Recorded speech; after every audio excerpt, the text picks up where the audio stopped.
நான் எங்க போவேன்? அந்த மனுஷன் இருக்க வரைக்கும் நீ நல்லா பாத்துக்கிட்டாரு, நல்லா பேசின, எல்லாருமே பேசுனாங்க. இப்ப எல்லாம் என்னை ஒதுக்கி உட்கார வச்சிருக்காங்க. எனக்கு ஒரு முடிவு வேணும் உங்ககிட்ட, அதனாலதான் வந்திருக்கேன். இப்ப திடீர்னு போனை பண்ணி எனக்கு இந்த ப்ரூஃப் எல்லாம் வேணும், டிராஃபி எல்லாம் வேணும், என் பையன் கொடுத்ததெல்லாம் வேணும், என் பையன் வண்டி வேணும்னு கேக்குறாங்களே.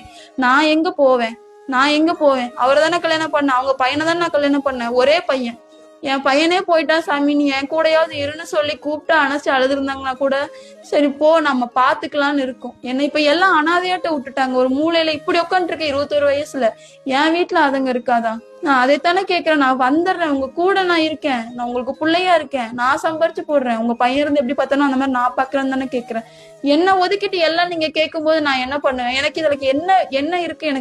எனக்கு இதுக்கு பதில் வேணும்ல, எனக்கு ஒரு முடிவு வேணும். யாருமே சப்போர்ட் பண்ண மாட்டேங்கிறாங்க, தன்னந்தனியா நின்றுட்டு இருக்கேன். எல்லாமே போயிட்டாங்க. நான் எங்க போவேன்? அந்த மனுஷன் இருக்க வரைக்கும் நீ நல்லா பாத்துக்கிட்டாரு, நல்லா பேசின, எல்லாருமே பேசுனாங்க. இப்ப எல்லாம் என்னை ஒதுக்கி உட்கார வச்சிருக்காங்க. எனக்கு ஒரு முடிவு வேணும் உங்ககிட்ட, அதனாலதான் வந்திருக்கேன்.